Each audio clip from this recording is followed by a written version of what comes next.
Here we go. What's up, guys? All right, so first thing is this Saturday we have we're gonna have a big practice, live scrimmaging going on. We're gonna introduce some red zone, and we want all Husky Nation to be there. Of course, you guys are all invited as well. It's gonna be 77 degrees. If you haven't checked your weather map, 77 degrees, full sun.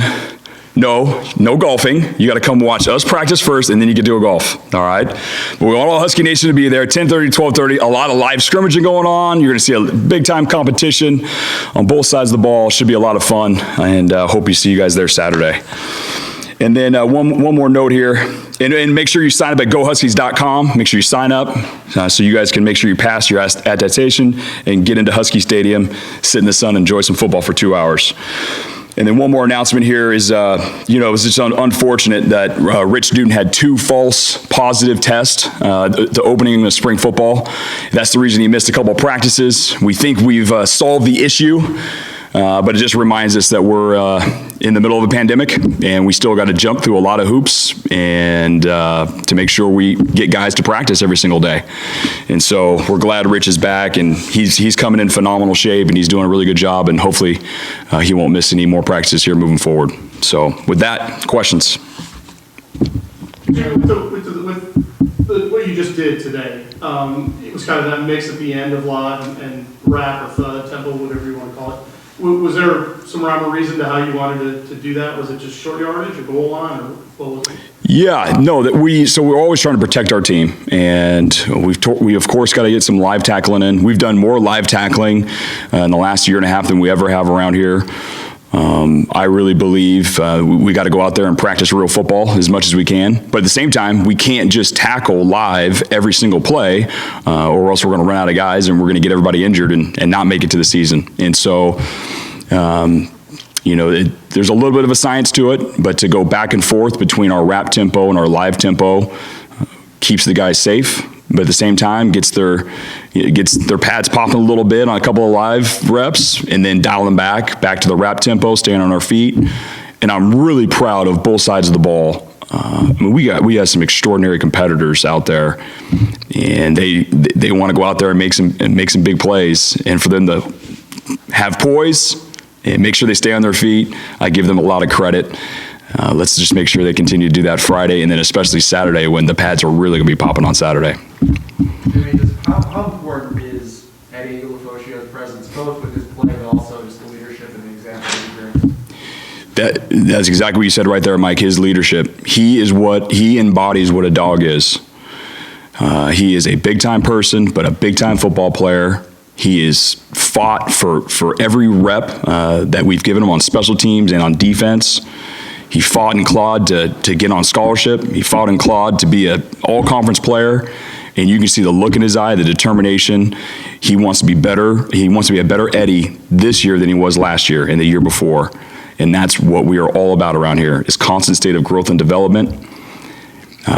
He leads by example. He's also leading by his voice now, because he has a ton of respect around the locker room for the position that he is in right now.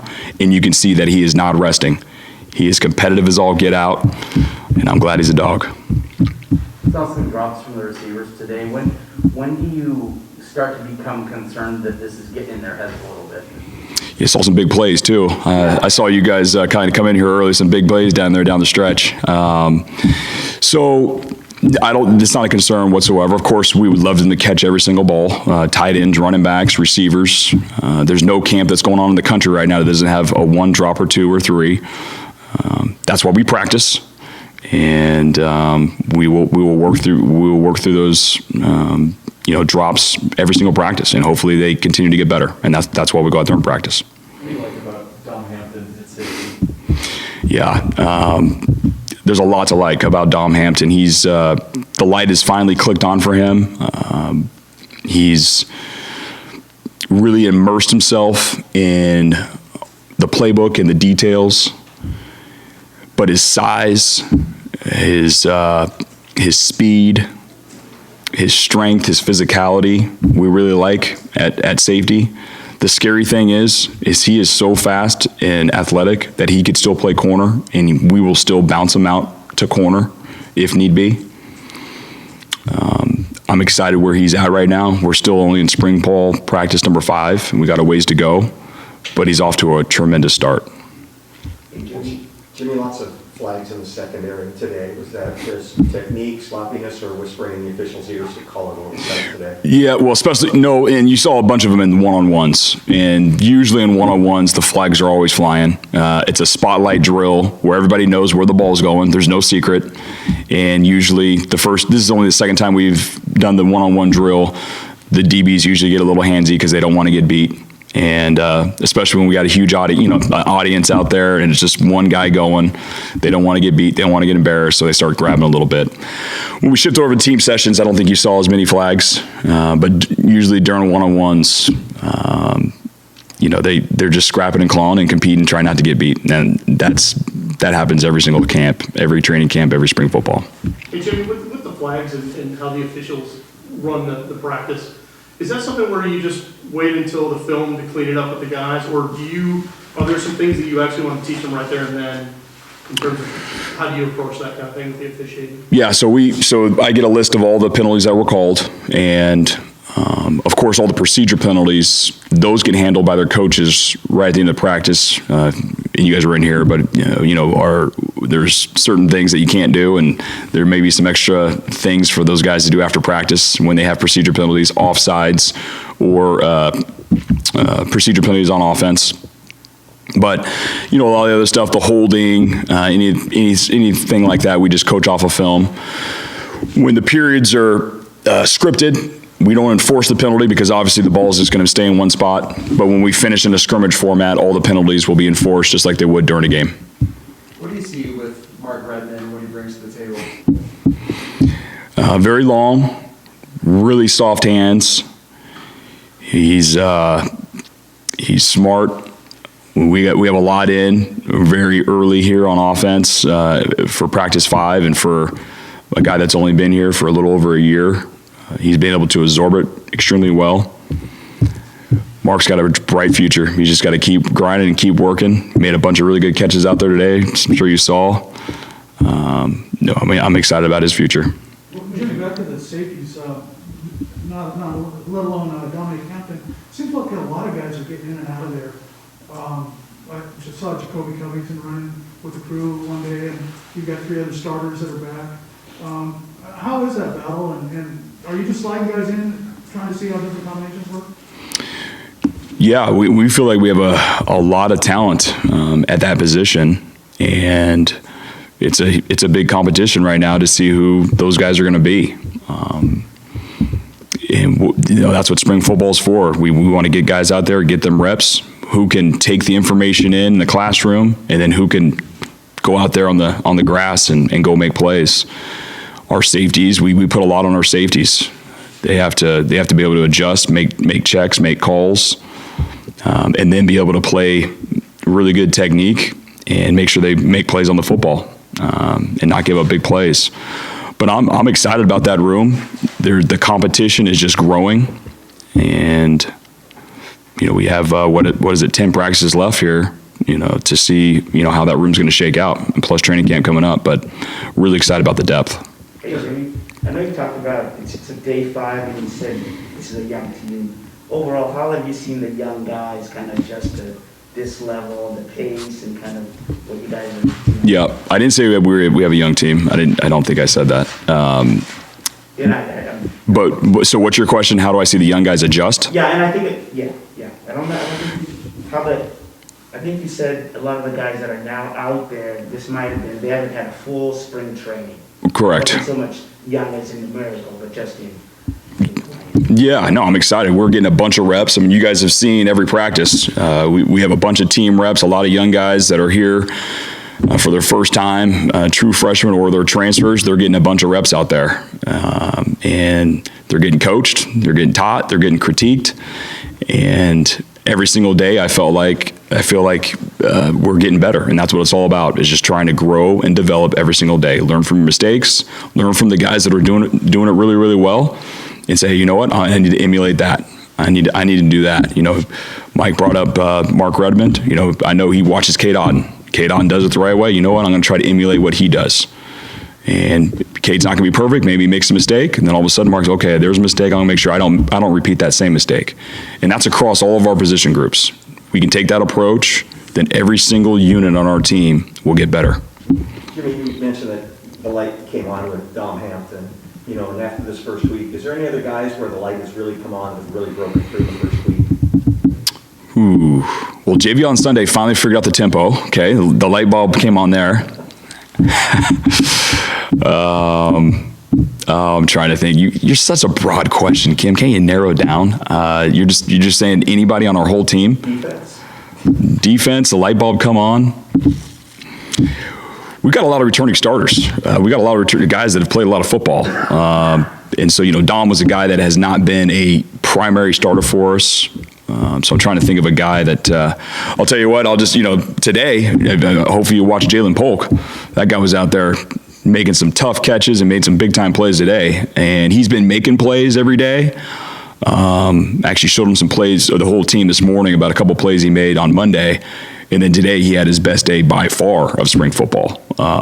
So I could see the light bulb definitely coming on for him, just learning the formations, the splits, the techniques, you know, everything's different that he's learning here than at his past place.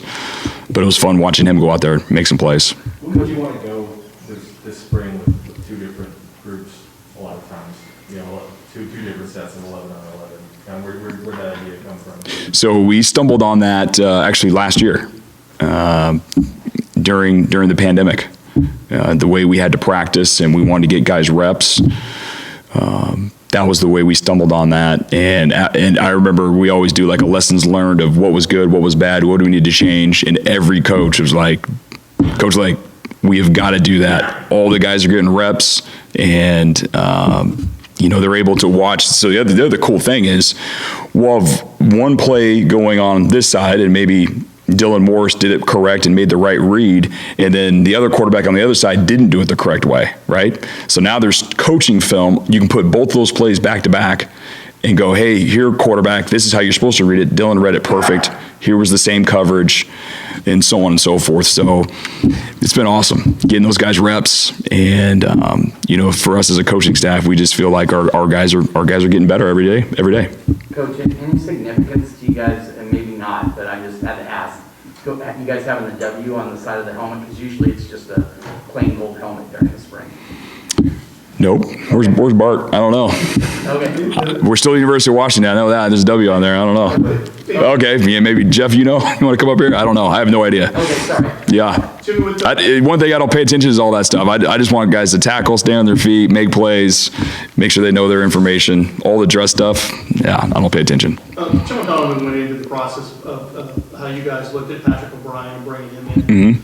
Obviously, with all the traits that he brings as a veteran guy, is there anything he's done above and beyond that's impressed you in the first couple of weeks, but, you know, more than you would have normally expected from a veteran like that? No, I think he's done everything that we've asked him to do. He's come in here and has put in extra time to learn the playbook. He's putting a lot of effort in. He's gone out there and you know, he's made plays in these first 5 days. Been very, very pleased with him. You know, but I'm really pleased with all those quarterbacks right now. And you know, you see him up in the hallways all the time, going to watch extra film with their coach, and their you know, their competitive spirit and their drive to be great is all there. And I think and they all have low egos, and they just want to get better and just go out there and compete. So I'm really happy with those guys right now. Do you have a hand in the music? Because first of all, I practice, as I said, and I hear a lot of hard edge music, and today we got hollow notes and spinners, and I got no problem with that, but it just was kind of husky light. So a husky light. So what do you want? Do you want something different? No, I heard Pearl Jam, Nirvana. You don't like that? Yeah, I do. Oh, okay. That's why Jimi Hendrix in concert once. So I do have a huge influence on the music, to answer your question. And I don't know if, I'm sure you guys saw the DMX tribute that we had, RIP. Yeah, every single day. The biggest thing is you're going to see a change. It's not going to stay the same. I like to keep everybody on their toes, including you guys. You never know what you're going to hear. It's always going to be different. Maybe why do you, a lot of things you do, why do you want to have that influence? Well, it's all about energy. Practice is always better with a bunch of energy, and our guys understand that, and our coaches understand that. And music is a valuable tool to use to bring energy. And we use it in team meetings, we use it in practice, but we'll also eventually use it to disturb our guys as well when we practice to go play our first road game, for instance, which that's not for a long time, but we will use music. It's an awesome resource for us. Come on. What have you seen in terms of the development of Braylon Trice over the last couple of years? Yeah, Braylon is maybe there's your defensive guy where the light has come on a little bit there, Kim. So he's definitely coming on. He's gotten stronger in the weight room. That was the first thing that we need to see when he came in here from high school, and I think he's definitely playing with more confidence now. He's shown some more versatility in his pass rush moves, and he's shown some toughness in stopping the run. And so I'm really excited about that room. That whole room is returning from this last fall. That room played really well last year, and we're adding Braylon Trice, and we're adding Jeremiah, and we'll be adding Maurice Himes coming up in the summer. And so we don't lose anybody from last year's who actually played in 2020. And so as long as those guys keep that edge about them and that grind and trying to get better every single day, which Braylon has, that room's going to be in really good shape. Awesome. Thanks, guys. Saturday, be there. It's going to be fun.